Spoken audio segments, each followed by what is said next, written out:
హైదరాబాద్ నడిబొడ్డున మహా విగ్రహం ఆవిష్కృతమైంది. హుస్సేన్ సాగర్ తీరంలో 125 అడుగుల అంబేద్కర్ విగ్రహాన్ని ఆవిష్కరించారు ముఖ్యమంత్రి కేసీఆర్.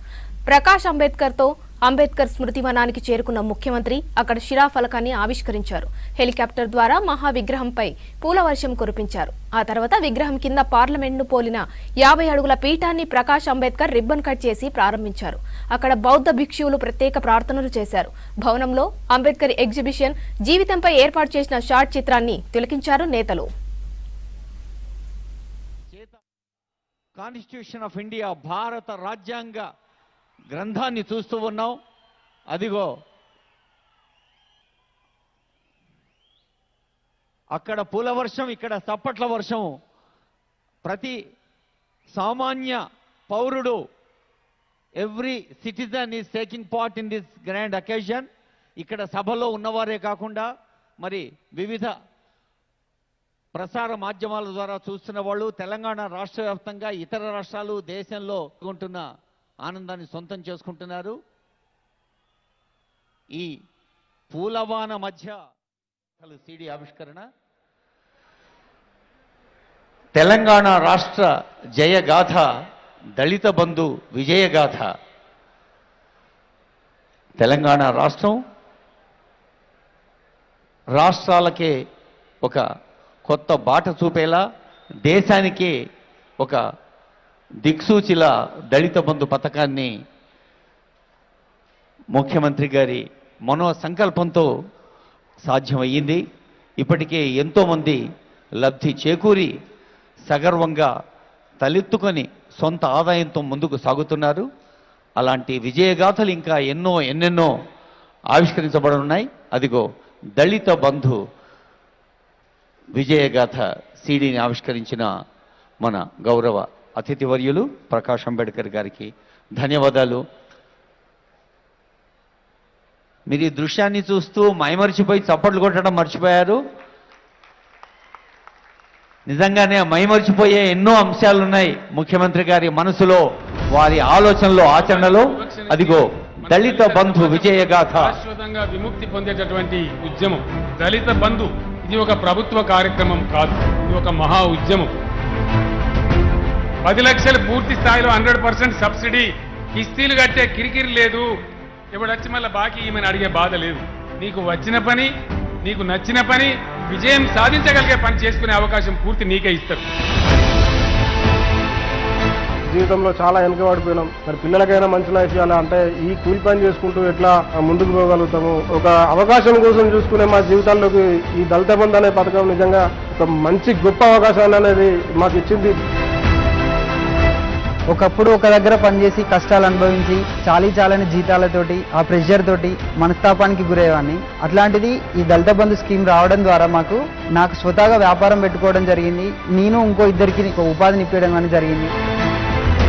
మాకు సపోర్ట్ లేని టైం లోపల దళిత బంధు రావడం, ఇంత పెద్ద డయాగ్నోస్టిక్స్ రన్ చేసుకొని నెలకి 80 నుంచి 90 వేలు నేను సంపాదిస్తున్నాను. అప్పుడు నాకు తినడానికి లేని వాడిని ఈ రోజు నేను ఇంకోరు కూడా తిండి పెడతాను. ఇప్పుడు దళిత బంధు స్కీమ్ ద్వారా అలాంటి సిచ్యువేషన్ నేను వచ్చిన. ఇలా ఒకటి కాదు, రెండు కాదు, వందలాది ఉదాహరణలు తెలంగాణ దళిత బంధు జయగాథలు తీసుకోవడం జరిగింది. ఎంత విన్నా తక్కువే, ఎన్ని చూసినా తక్కువే. ఇందాకే ముఖ్యమంత్రి గారి స్వరంలో విన్నాం ఈ ఆడియోలో. మీకు వచ్చిన పని, మీకు నచ్చిన పని చేసుకోండి, ఆదాయం సంపాదించండి. అది జనం మెచ్చిన మాట. ముఖ్యమంత్రి గారికి ధన్యవాదాలు చెబుతూ, మన డాక్టర్ బాబాసాహెబ్ అంబేద్కర్ పుణ్యవంశ వారసుడు, భయ్యాసాహెబ్ యశ్వంత్ గారి కుమారుడు, బాలాసాహెబ్గా మరి మహారాష్ట్ర నుంచి ఒక పార్లమెంటేరియన్గా ప్రజలకి అందుబాటులో ఉన్న నాయకుడు ప్రకాష్ అంబేద్కర్ గారు. అందరివాడు, మనవాడు అయిన అంబేద్కర్ మనవడు ఇప్పుడు మన ముందు మాట్లాడతాడు. I request Prakash Ambedkar ji for his valuable address.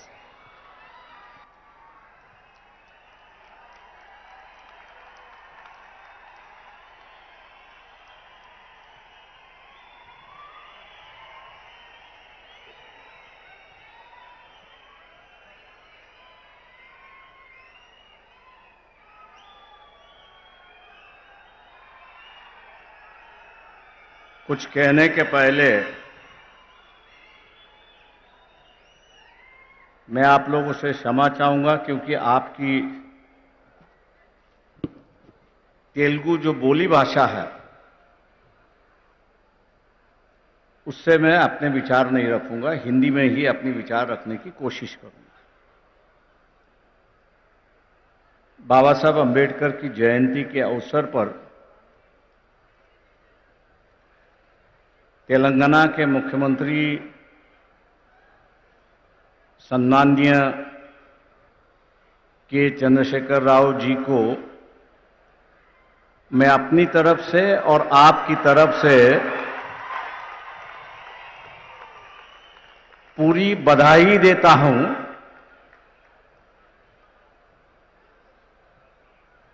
कि उन्होंने आज 14 अप्रैल है, बाबा साहब का जन्मदिन है।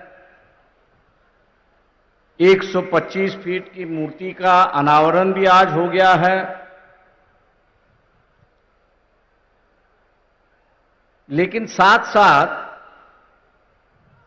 इस देश के अंदर जो दबा हुआ, कुचला हुआ समाज जो है उसमें एक नई चेतना, एक नई जान दोबारा उन्होंने शुरुआत की। एक चिंगारी जो है, एक नई चिंगारी उन्होंने शुरुआत। मैं मानता हूं कि हम लोग जो है बाबा साहब की जयंती मनाते हैं,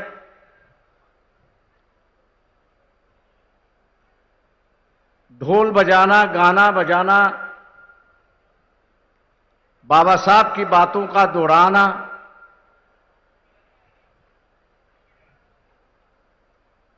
लेकिन यहां आने के बाद मुझे दिखाई देता है कि बाबा साहब की जो जयंती है वो अलग ढंग से मनाई जा रही है।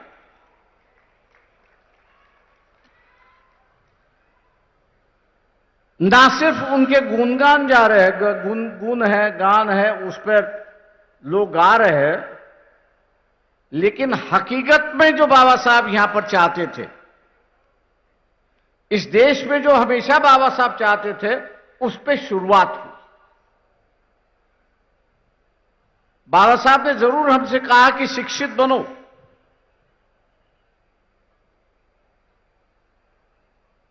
शिक्षित बनने के बाद आप संगठित हो और एजिटेट करो, लेकिन किसके लिए? हमको संघर्ष करना है। किसके लिए? तो संघर्ष करना है समाज में बदलाव लाने के लिए। हमको संघर्ष किससे लाना है? तो एक नई व्यवस्था इस देश में पैदा करनी। हमको इस देश में संघर्ष क्यों करना है? तो इस देश में इंसानियत पनपनी चाहिए, इसके लिए हमको संघर्ष करना है। ये तो सिद्धांत हुए कि जिस पर हम समाज बनाना चाहते हैं। ये जो सिद्धांत है कि जिसके बुनियाद पर यहां की समाज व्यवस्था चलती रहेगी। लेकिन आज जिस युग में हम लोग जी रहे हैं, उस युग की हकीकत भी हम लोगों को जाननी है। और वह हकीकत है कि 1923 में बाबा साहब ने एक इकोनॉमिक थीसिस लिखी थी।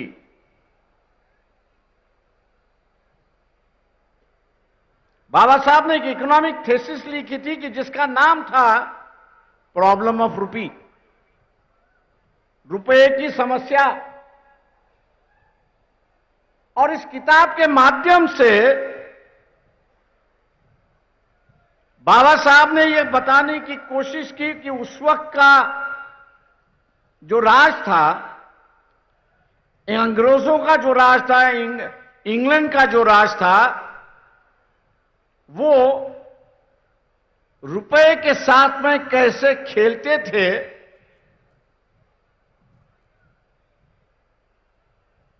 और उस खेल के माध्यम से वो भारत को लूटते थे।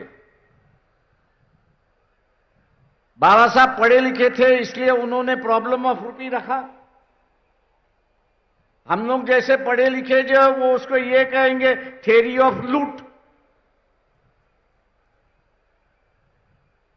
मतलब एक दूसरे का पैसा कैसा लूटना, उसका उन्होंने विवरण किया है कि अंग्रेज जो है वो भारत को किस तरह से लूट रहा है। मैं मान के चलता हूं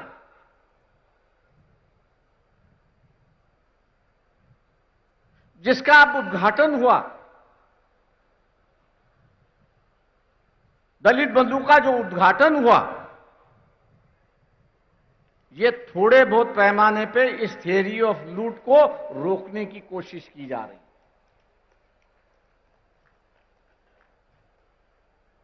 क्योंकि यहां जो प्रोडक्शन करने वाला है और बेचने वाला जो है वो यहां का दबा कुचला हुआ समाज नहीं है, दलित नहीं है, आदिवासी नहीं है, वो तो सिर्फ खरीदने वाला समाज है। आज उसमें भी एक व्यापार की भावना, कमर्शियलाइजेशन है, उसकी कोशिश की जा रही है। मैं उसकी सराहना करता हूं और मुख्यमंत्री चंद्रशेखर राव जी का धन्यवाद देता हूं कि उन्होंने इस देश को आर्थिक दुर्बलता से कैसे लड़ना चाहिए, आर्थिक दुर्बलता से कैसे लड़ना चाहिए, और साथ साथ ये जो पॉवर्टी एलिवेशन का जो सरकार का कार्यक्रम है उसको एक नई दिशा देने की कोशिश की। इसलिए बाबा साहब की जयंती पर बाबा साहब के आर्थिक विचारों को आगे ले जाने के लिए मैं उनको दोबारा धन्यवाद देता हूं और अपनी बात आगे बढ़ाता हूं। दोस्तों, देश को आजाद हुए 70 साल हुए, लेकिन पूरी तरह से बाबा साहब आज भी लोगों के सामने आए नहीं। हम लोग यही समझते हैं कि बाबा साहब का जो कार्य रहा है, समाज कार्य रहा है, ये दलितों के लिए, आदिवासियों के लिए, आरक्षण के लिए ही रहा है, ऐसी परिस्थिति है। ये बात जरूर है कि उनका फोकस जो था, बाबा साहब का पूरा फोकस जो था, वो पूरा फोकस एलिवेशन जो है, दलितों का एलिवेशन करना, आदिवासियों का एलिवेशन करना, और यहां हम लोगों को एक ही माइनॉरिटी दिखाई देती है, वो रिलीजियस माइनॉरिटी दिखाई देती है। इस देश में सिर्फ रिलीजियस माइनॉरिटी नहीं है, इस देश में कम्युनिटी माइनॉरिटी भी है। लोहार है, कुम्हार है, सोनार है, ऐसे कई समाज में गिन सकता हूं कि जिनके गांव में सब 2 या 4 या 5 या 10 घर होंगे, उससे ज्यादा नहीं हो। और बाबा साहब ने कहा कि जैसे एक रिलीजियस माइनॉरिटी है, उसी तरह से यहां एक कम्युनिटी माइनॉरिटी भी है, और इस कम्युनिटी की हिफाजत करना है। इस कम्युनिटी माइनॉरिटी की हिफाजत करना है, तो उन्होंने 1956 में जब स्टेट रीऑर्गेनाइजेशन कमेटी बनी थी, तो उसको एक न्योता दिया था और कहा था कि state should be reorganised not on the basis, state should not be reorganised on the basis of language. राज्य जो है वो भाषा पर आधारित नहीं होना चाहिए। अगर स्टेट रीऑर्गेनाइज आपको करना है तो पहला उसका वायबिलिटी आपको देखना है, इकोनॉमिक वायबिलिटी आपको उसकी देखनी है, उसकी ज्योग्राफिकल बाउंड्रीज उसको आपको देखनी है, और उसके माध्यम से एडमिनिस्ट्रेटिव यूनिट बनता है कि नहीं बनता है, ये आपको देखना है। 55-56 की बात थी, मैं यहां एक व्यक्ति का नाम लूंगा, पुट्टी श्रीरामुलु जी का, कि जिन्होंने आंध्र प्रदेश बनाने के लिए अपना बलिदान दिया। जब तक यहां बलिदान नहीं दिया जाता था तब तक कोई राज्य या कोई सवाल हल नहीं होती थी, ऐसी एक परिस्थिति है। बाबा साहब ने पट्टी श्रीरामुलु को श्रद्धांजलि अर्पण करते हुए कहा कि आंध्र प्रदेश बनाने से कांग्रेस पार्टी ने पुण्यदान कर दिया है। पुण्यदान जो होता है वो पुण्यदान कर दिया है, ऐसी एक परिस्थिति है। मतलब यहां एक राज्य बनाने के लिए किसी को बलिदान देना पड़ता है और बलिदान के बाद ही यहां पर राज्य बनते हैं, ऐसी एक परिस्थिति है। वही बात बाद में 40 साल बाद आई, तेलंगाना का सवाल आया। आज तेलंगाना राज्य बन चुका है और एक नई दिशा, एक छोटे राज्य यहां पर दिखाई दे रहे, ऐसी एक परिस्थिति है। आपको वेलफेयर स्टेट की अगर संकल्पना, वेलफेयर स्टेट की अगर संकल्पना आपको मंजूर करनी है तो राज्य छोटे होने, ये जो बाबा साहब की डिमांड थी वो आज मेरे ख्याल से कई राज्यों में मांगी जा रही है। और इस अवसर पर मैं ये कहूंगा कि व्यवस्था ही बाबा साहब को यहां पर जिंदा रखती है, ऐसी एक परिस्थिति है। व्यवस्था ही यहां पर जिंदा रखती है, ऐसी एक परिस्थिति है। एक और इश्यू को लेकर यहां पर मैं आपसे बात करूंगा और वो ये है, मैं मुख्यमंत्री पर उसकी जिम्मेदारी डाल रहा हूं कि आप लोगों को इकोनॉमिकल एम्पावरमेंट करने की कोशिश कर रहे हैं। 10 लाख की आप जो है उनको ग्रांट दे रहे हो, बहुत सराहनीय बात है, बहुत अच्छी बात है, उसका स्वागत है और लोग इसलिए आपको दुआ भी देते हैं। लेकिन 1 साल के बाद ये 10 लाख रुपए की कीमत आज जो है वो वैसी बरकरार रहनी चाहिए। ये जो 10 लाख रुपए की कीमत जो है वो वैसी की वैसी बरकरार रहनी चाहिए। ये सबसे बड़ा बाबा साहब का इशू था और उन्होंने ये कहा था कि जब तक हम लोग रुपए की कीमत, वैल्यू ऑफ रुपी, इसको हम लोग जब तक स्टेबलाइज नहीं कर पाएंगे, इसको जब तक हम लोग स्टेबलाइज नहीं कर पाएंगे तब तक हम लोग कितना भी पॉवर्टी एलिवेशन का कार्यक्रम अगर करते रहे तो वैल्यू की कीमत जैसे नीचे बढ़ जाएगी वैसे उसकी गरीबी भी नीचे चलती जाएगी। और इसलिए आज के मुताबिक बाबा साहब की जयंती पर हम लोग ने इस बात को गौर करना चाहिए कि जब तक प्राइस स्टेबिलिटी होता नहीं है, आज मैं दुकान में जाऊं तो ग्लूकोज का बिस्किट मुझे 5 रुपए में मिलता है, 1 साल के बाद जाऊं तो वही मुझे 7 रुपए में मिलता है, 2 रुपया बढ़ गया है। ये जो 2 रुपया बढ़ता है वो गरीबों को काफी बड़ी चोट पहुंचाता है, ऐसी एक परिस्थिति है। और इसलिए रुपए की जो वैल्यू है उसको स्टेबलाइज करना जरूरी है, ऐसा मैं मान के चलता हूं। और मुख्यमंत्री होने के नाते एक मुख्यमंत्री अगर इसकी शुरुआत करे तो हो सके कि देश के मुख्यमंत्री भी आपके पीछे चलने की कोशिश वहां पर करेंगे और ये जिम्मेदारी आप इस जयंती के अवसर पर लेंगे, ऐसी मैं अपेक्षा आपसे करता हूं। 2 आखिरी बात है, मुझे पता नहीं इस हैदराबाद का और बाबा साहब का क्या संबंध था, वो मुझे जानकारी नहीं है। लेकिन कॉन्स्टिट्यूएंट असेंबली के डिबेट्स में जब पढ़ रहा था और भारत के सिक्योरिटी का सवाल जब आया तब उन्होंने कहा कि भारत को एक और कैपिटल होने की जरूरत है, एक और कैपिटल होने की जरूरत है। और जब उनसे पूछा गया कि दूसरा कैपिटल कहां होना चाहिए तब उन्होंने हैदराबाद सिटी का नाम लेके कहा कि सेकंड कैपिटल जो है वह हैदराबाद में होना चाहिए। क्योंकि पाकिस्तान के बॉर्डर से दिल्ली जो है वो 300 किलोमीटर, चाइना की बॉर्डर से दिल्ली हम लोग देखा जाए तो 500 किलोमीटर बॉर्डर है। और इसलिए उन्होंने कहा कि जब तक हम लोग दूसरा कैपिटल बनाते नहीं तब तक जो है हम लोग सुखरूप है, वी आर सिक्योर्ड, ये नहीं हो सकता।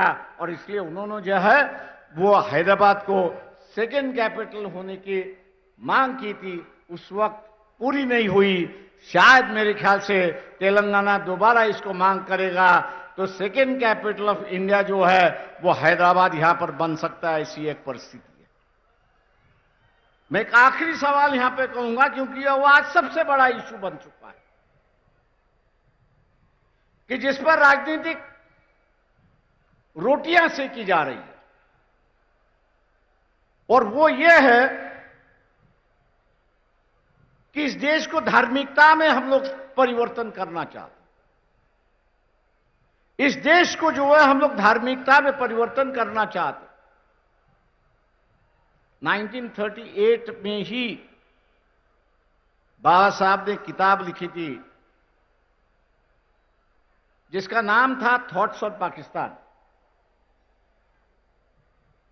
जिसका नाम था थॉट्स ऑन पाकिस्तान। आज दोबारा पढ़ लीजिए।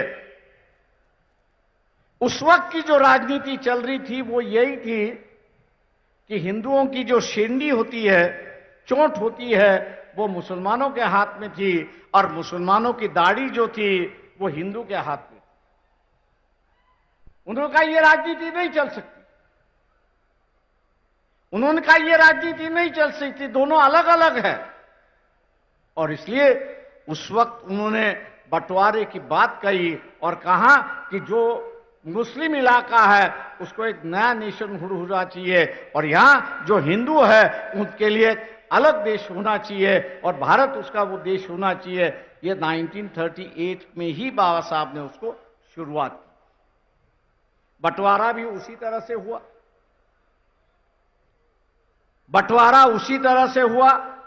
मेजॉरिटी लिविंग मुस्लिम जो है वो पाकिस्तान बन चुके, हिंदू मेजॉरिटी जो था वो भारत यहां पर बन गया।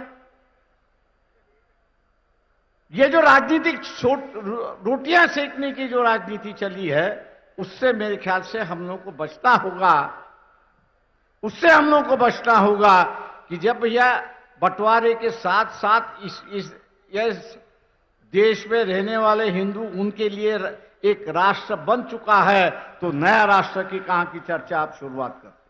ये तो गुमराह की बात है, धर्म की राजनीति की बात है।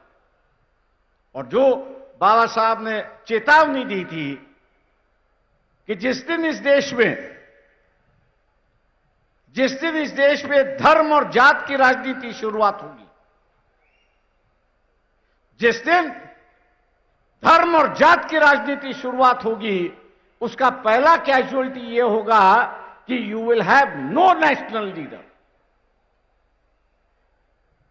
उसकी कैजुअलिटी यह होगी कि आपके पास कोई नेशनल लीडर नहीं होगा। आज मैं मान के चलता हूं कि इस देश में कोई नेशनल लीडर नहीं। मुझे लोग पूछते हैं कि यहां आखिरी नेशनल लीडर कौन है। मैं एक ही कहता हूं कि जो अपने पार्टी के खिलाफ जाने की हिम्मत रखता था, अटल बिहारी वाजपेयी अपने पार्टी को भी सुनाता था, इसलिए मैं इनका वो आखिरी करता हूं, उसके बाद भी कोई नहीं किया। आज जो स्टेट लीडर्स है उनको मौका है नेशनल लीडर बनने का, लेकिन लोगों ने उनको साथ देना जरूरी है, तभी जाके वो नेशनल लीडर यहां पर बनेंगे। मैं आज उम्मीद करता हूं आप लोगों से कि तेलंगाना ने डेवलपमेंट के माध्यम से एक नया रास्ता देश को दिखाया है। वही रास्ता आप आगे देश में ले जाने की कोशिश करेंगे और मौका भी देंगे आपके मुख्यमंत्री चंद्रशेखर राव को। इन्हीं बातों के साथ बाबा साहब के जन्मदिन पर आप सब लोगों को बधाई देते हुए, जन्मदिन हम लोग सभी मनाते हैं, धूमधाम से हम लोग मनाते हैं, अगले साल भी मनाते रहेंगे। लेकिन अगले साल जो बाबा साहब ने चेतावनी दी थी उस चेतावनी को याद रखते हुए हम जात और धर्म के राजनीति से अलग होंगे, यही शपथ हम लोग लेंगे। जय भीम, जय भारत। గౌరవనీయులైన గౌరవ అతిథి ప్రకాష్ అంబేద్కర్ గారు అంబేద్కర్ స్ఫూర్తితో తెలంగాణ సాధిస్తున్న కీర్తిని ఆశీర్వదిస్తూ అభినందిస్తూ మరింత ముందుకు సాగాలని సందేశం అందించారు. వారికి ధన్యవాదాలతో బాధలు తెలిసిన వాడే శోధకుడు అవుతాడు, శోధన చేసిన వాడే స్వాప్నికుడు అవుతాడు, సంకల్ప బలం ఉన్నవా స్వాప్నికుడు మాత్రమే సాధకుడు అవుతాడు. అలా తెలంగాణ రాష్ట్ర